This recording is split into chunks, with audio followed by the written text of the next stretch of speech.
everyone, it's Hailey, and today I wanted to talk about some books that I have really loved recently. I've done this video a few times in the past, and it's always one that I mean to do more often, but then I fall off the wagon with it, and that's definitely what has happened. I can't remember the last time that I did this video, but it's essentially like books that I've loved recently / books that I think that you guys need to read, and I just like to update it every now and again because there's so many books that I'm reading and there's so many that I think you really should read. So I like to, like, the top hitters, that's what I like to include in this video. I try and keep it to 5, but today we have 7, so that's obviously like how long it's been since I've done this, and that was also narrowing it down. So I can definitely do another one very soon if you would like to see the rest of the books that I would like to talk about. But without further ado, let's just get into it. The first book that we have here is I Must Betray You by Ruta Sepetys. It's no surprise to me that Ruta Sepetys' latest book has shown up on this list because Ruta Sepetys has never disappointed me. I really love her books. I only have one that I haven't read yet, and that one is Out of the Easy, and that one I will read soon, but her newer novels I just have been completely blown away by. So this is her first book since Fountains of Silence, which came out quite a while ago, and I was so excited that she was coming out with something new, and also so excited about the subject matter. So this is set in Romania, and it's following Romania under a communist regime, and this regime is very, very brutal. It's set in 1989, and you follow the main character as he has been recruited to be a spy for the Romanian secret police, and he is using that position to actually try and stay a step ahead of the police rather than turning his friends and family in. It's definitely a really twisted novel. There's a lot that you will learn during it, and you will be completely blown away by it. I just love her more recent books because I loved her other books as well, but I feel like she has kind of changed her writing style a bit more recently, where her novels have a bit more of a quiet plot, but it all comes together in the end, and it creates just this like absolute masterpiece of historical fiction. I'm such a huge fan of historical fiction, so I mean, I was bound to love this, but it did not disappoint at all. I think it was so incredible, and I love the fact that she writes about lesser known history. So I'm learning a lot, I'm getting to know these characters in really tough situations, and I think she definitely does the whole thing justice. Like, this was incredible, and you definitely need to read it. Next up is The Midnight Library by Matt Haig.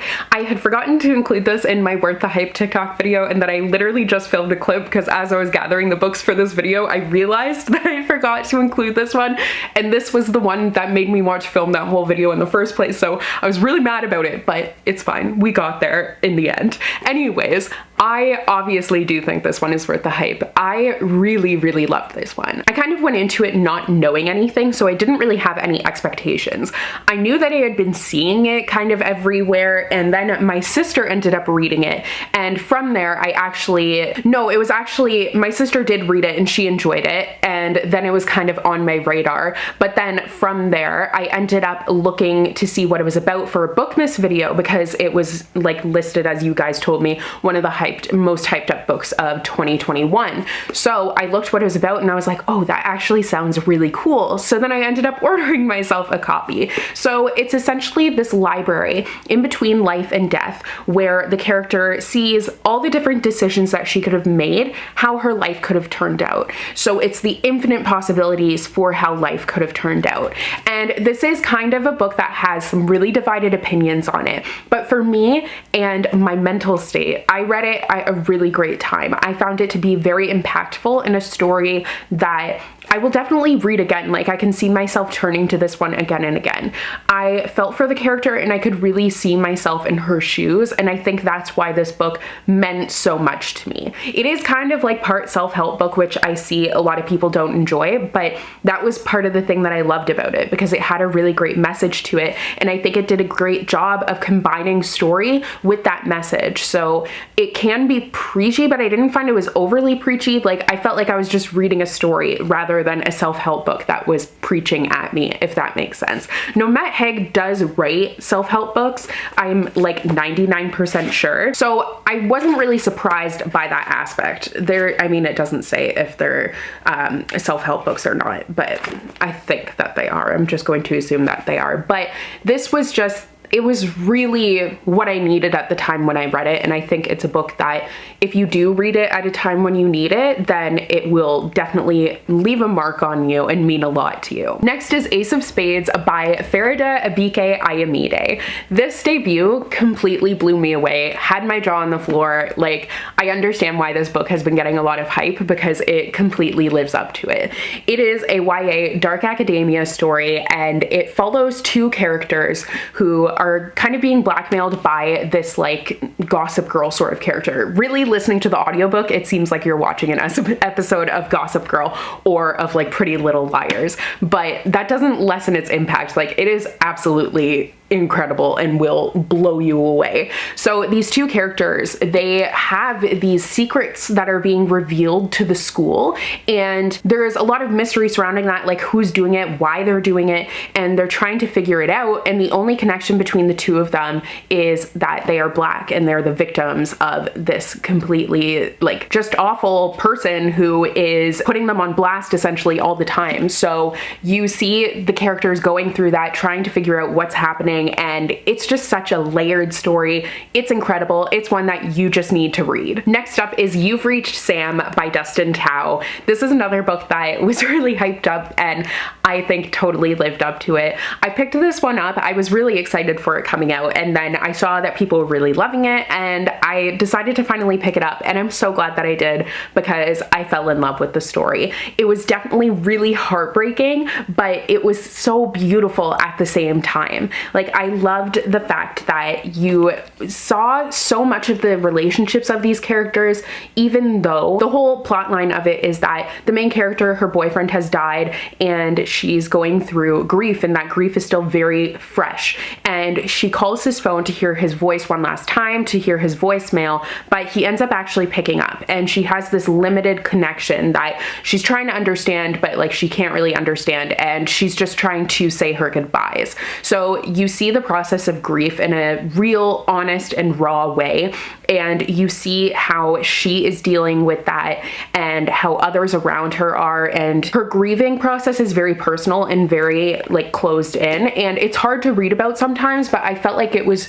very accurate. So this was a super romantic story. It was beautiful, the relationship between the two of them, but it also had a lot more going for it with the development of the main character, and watching her blossom throughout the novel was kind of the cherry on top for me. Next up, we have a book that I actually read quite a while ago now, but I didn't get the chance to talk about it in a video like this because it's been so long since I've done one. But that book is The Last Night at Telegraph Club. No, it's just Last Night. I always go to say The Last Night at Telegraph Club by Melinda Lowe. This book was super hyped up, and for some reason I thought it was an adult book, so then I didn't pick it up. I don't know why, but then I found out it was a YA historical fiction, and I was like, oh my gosh, I need this. And I'm so glad that I did end up picking this up because it was just as good as everyone has said it was. Like, it was fantastic. This book is set in 1954 in America, and you are following an Asian American main character, and it's during the Red Scare. So it's a time that she's experiencing a lot of prejudice, and people in her community are as well. But she's also going through a coming of age process because she's discovering her sexuality and who she is as a person.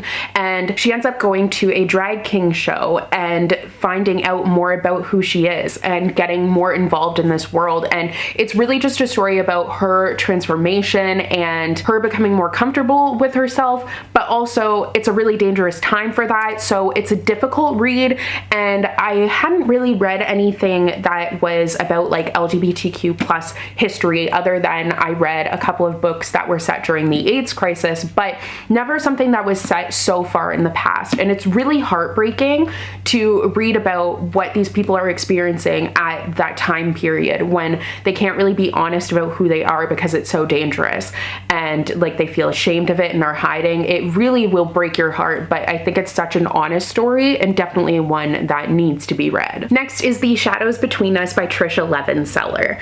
I really enjoyed this book, and I have enjoyed all of Trisha Levenseller's books, so that's not really surprising to me. But this one, I had been waiting for so long for the paperback to come out, but for some reason it's coming out in like 2023 or something like that. So finally, I ended up just buying the hardcover, and it was worth it. Like, I did really enjoy this one. She just has a way of writing these fantasies that are so readable, and you just can't put them down, and it doesn't feel like you're reading. Like, it just goes by really, really quickly.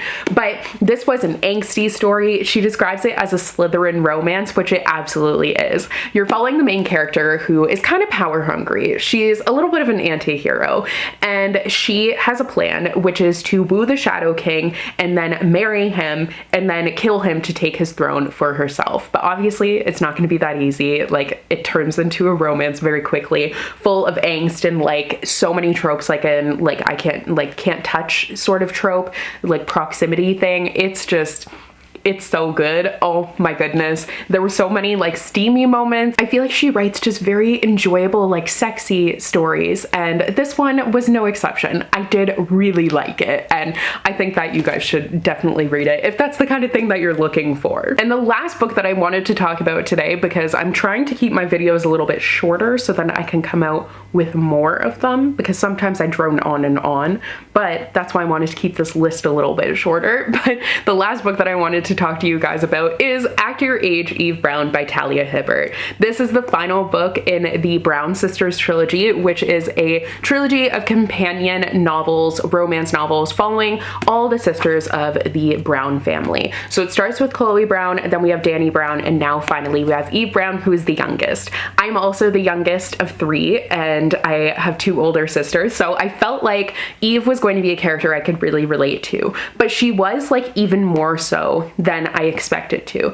She talks a lot about like feeling like she's existing on the outskirts of things, and I really resonated with a lot of her feelings and anxieties and fears, and the relationship that she ends up having was so great. So it is an enemies to lovers, so it's kind of surprising that I ended up enjoying it, but like so cute. So she is looking for a job. She's kind of struggling with like who she is and what she wants to do, and she goes to this B&B to try and get a job, but she ends up like literally hitting the B&B owner with her car. It's just a whole mess, and she does end up getting the job, and the two of them have this really lovely romance that blossoms over the course of the book. This was so fun. She does a great job of balancing like romantic scenes, funny scenes, and more of those steamy scenes as well. There's just something about Talia Hibbert's writing that works for me. I fall in love with it every time, and she's actually coming out with a YA novel soon, which I'm really, really, really excited about. I'm so sad that the Brown Sisters trilogy is over, but I had such a good time reading all of the books.